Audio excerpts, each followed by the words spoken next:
Let's turn our attention to the issue of black money. The government, of course, has a timeline to work on which to get cases moving. Finance Minister Arun Jaitley has spoken on black money for the second day in Parliament today. But his message to the opposition, this is not a Congress versus BJP fight. Everyone needs to work together. There must be bipartisanship on this issue. We're going to be joined in just a couple of moments by all our guests. We have Sanjay Jha of the Congress joining us from Mumbai, Shaina NC of the BJP also joining us from Mumbai. We have senior advocate Prashant Bhushan joining us as well, and in the studio business journalist MK Venu joining us as well. I want to take this first to Shaina NC. Shaina, Arun Jaitley has made an appeal to the opposition across the aisle, so to speak, for bipartisanship, for parties to come together. Yet this is one issue on which the opposition has always played a very strong role. Well, Maya, let me start by saying that what Mr. Arun Jaitley said today is absolutely perfect. Do we want a one-day thrill, this entire sensationalism of revealing of names, etc., or do we want a foolproof solution? What has our government done? Within few days of being in power, we made sure that the special investigative team was put to place. Of the 627 names which have been submitted, 450 odd have already been identified, of which 250 have admitted to having black money abroad. Now the point is that we cannot have our forces go into various countries and at gunpoint say this is the way we would want it. We need to adhere to a confidentiality clause. We need to ensure that we have many more countries that we can reach out to, so that these billion, trillion dollars, and the last I heard it could vary from 466 billion to over $1 trillion worth of money. This money belongs to the Indian and belongs to the Indian economy. Clearly, you need to have faith in our system and see the pace at which we are working. Where we are walking the talk, you have previous governments who have only paid lip service for 10 odd years.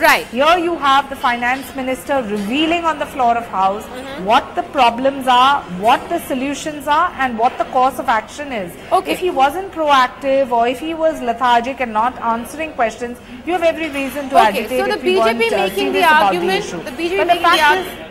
argument that the finance minister is indeed being proactive. The government has indeed been proactive on the issue of black money. Sanjay Jha, I can see you shaking your head on satellite from Mumbai. But really, the question is to the Congress as well. For 5 years, 2009 to 2014, the UPA government essentially did nothing on the black money front. It was wrapped on its knuckles by the Supreme Court as well. So are you in a position today to question the BJP 6 months into office on why this black money has not been returned immediately? Maya, honestly, I'm astonished at how the BJP does such a remarkable U-turn the moment they win an election.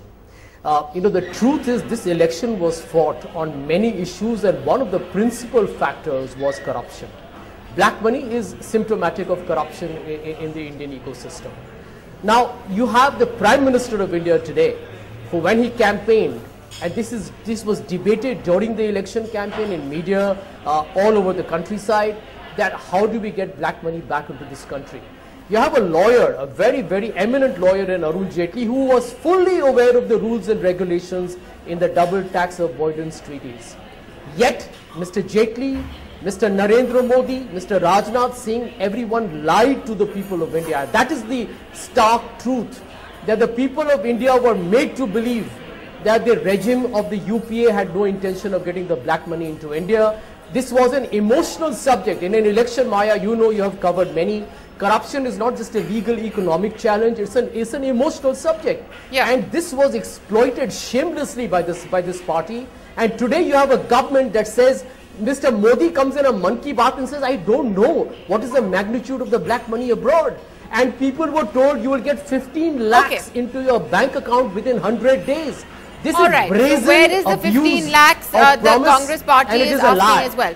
Okay, all right, Prashant Bhushan, I want to bring you into this debate. You've been sort of leading this in the Supreme Court as well. Are you satisfied with the Finance Minister's reply today?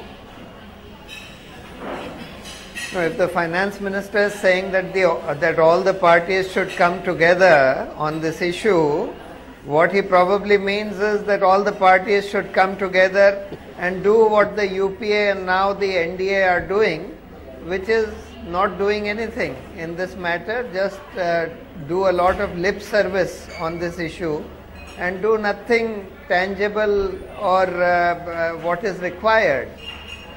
If Mr. Jaitley says that 250 people have admitted to having black money in these Swiss banks, why are their names not being revealed? To raise the bogey of the double taxation agreement is totally disingenuous. This bogey had been rejected by the Supreme Court. These names and this information has not come to us from Switzerland.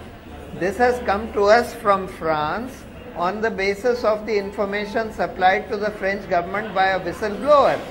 There is no double taxation agreement which inhibits the government from revealing the names, particularly of those people who have admitted to the fact that they had illicit money abroad. Okay. Besides, if this government was serious about plugging black money, they should first stop black money routes which they have opened in India for people to launder this black money from abroad and invest it in India through non-transparent instruments like participatory notes, as well as investments from companies registered in tax havens. Okay. I had written to the Prime Minister in June itself about this, that first you need to plug these routes. Okay. Nothing has been done by way of that.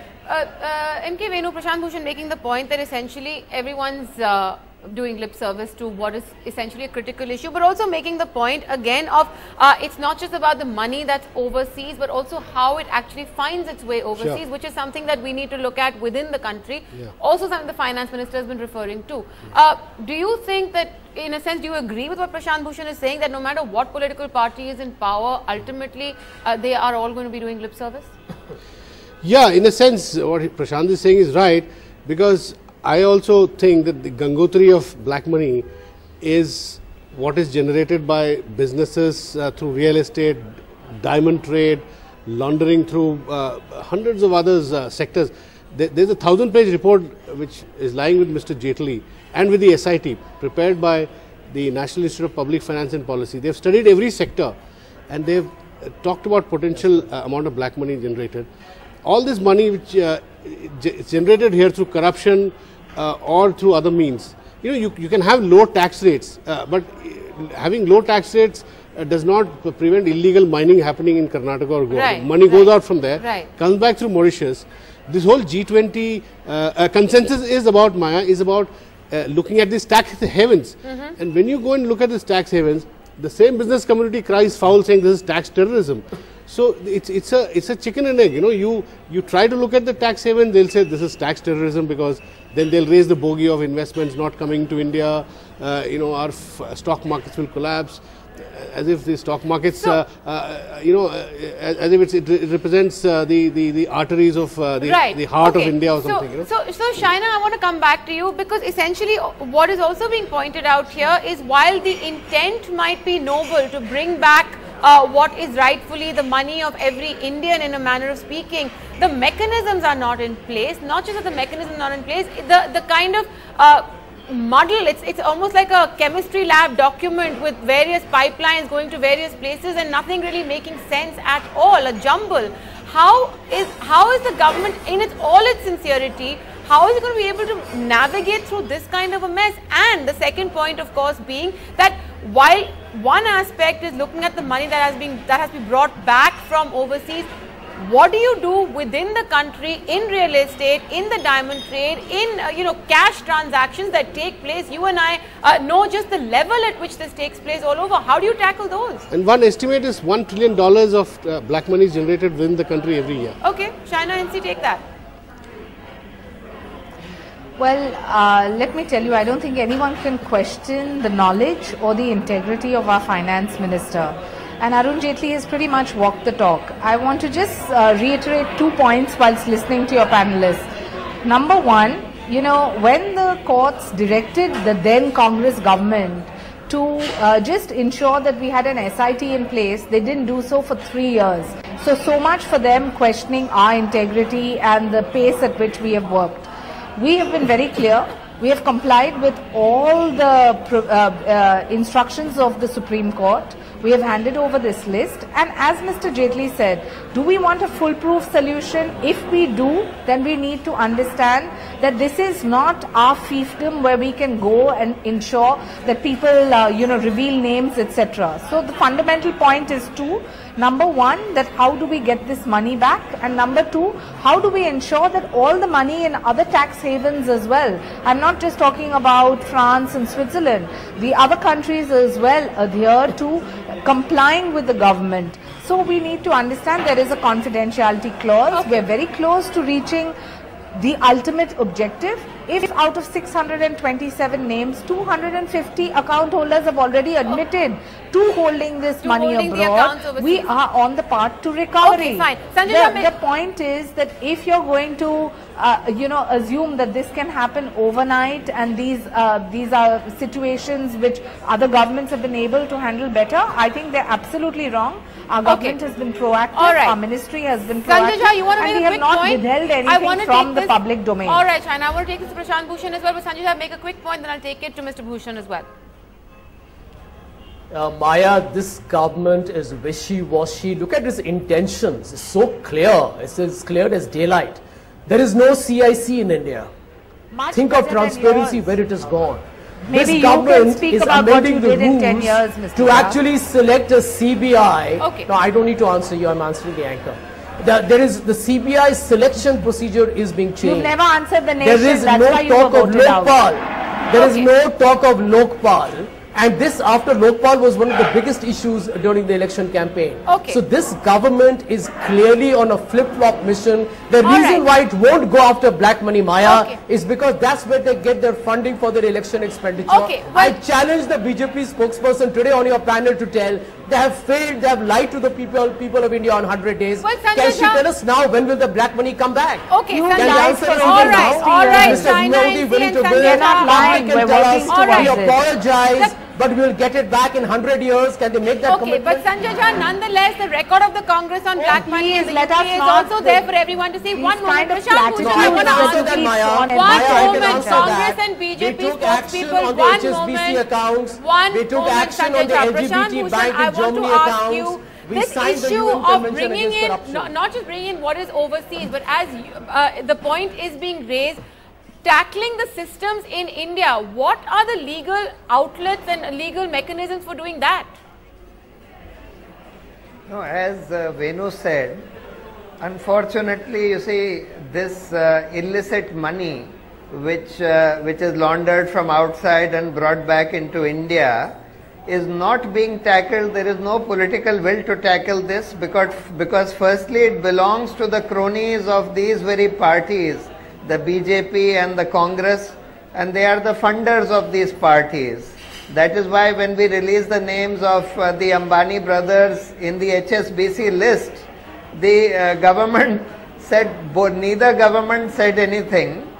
They both know that they are there in the list, but their names are not being revealed officially, nor is any action being taken. Mr. Bhushan, for the But sake apart of from the that, NBA, the Broadcasting Association and our channel, we have to clarify, we do not know whose names are in that list. You are taking those names, but NDTV has no access to that list and that information, so we cannot verify what you're saying. We have to clarify and put that on air. So, MK Venu, sure. The fact is that I'm just coming to my next point. Yeah, okay. You see, the point is, in the guise of the stock market, trying to keep the stock market up, or trying to bring in more FDI into the country. Yeah. A lot of this money which is coming into the stock market from abroad or coming in as FDI is really this illicit money which has been laundered. Okay, now, if you are serious about tackling it, you will have to stop all this. But we have this government which is saying that no, we need to encourage this money coming into the stock market, even if it is illicit money, even if it is corruption money, Even as long if it as is it's crime coming money, and boosting the markets. if this is the attitude of these governments, I take your point. MK Venu, come then, in on that. That at the end of the day, the focus is on sort of shoring up the economy, no matter where the funds are coming from. That's what Prashant Bhushan is essentially saying as well. No, the point is you encourage you encourage growth and put in place strong economic policy framework, but you cannot use that as a cover for justifying this kind of round tripping that goes on. Money goes out from India, from real estate, diamond trade, and there are several other sectors which is very well known. Big businesses, they over invoice imports. If something costs $100 for importing, they'll put $120 as a cost. $20 goes out. It comes back to then fund elections. So these are things which I'm shocked that these are things which are happening under everybody's nose, and yet we tend to pretend. I mean, the truth is so forbidding that we tend to look away from the truth. That's what has been happening all these years. So in a sense, the question really is, while the articulation of commitment may be there to bring back black money, the question of the commitment still essentially remains. And at the end of the day, we are looking at political parties where charges are flying back and forth. As we said, the Finance Minister making an appeal for bipartisanship in Parliament on this very critical issue. Prashant Bhushan seeming to indicate that he doesn't seem to think that's going to... But also, another small point. Yeah. Every party pays lip service to electoral reforms. Right. Unless we have state funding of elections. All right. There's going to be this problem. Yeah, and party funding, there has to be cap on how much can corporates fund parties. So clarifying and creating transparent structures in place, perhaps that's the way to tackle it. We're unfortunately out of time on this discussion. Thank you all my panelists for joining us on this discussion on black money tonight.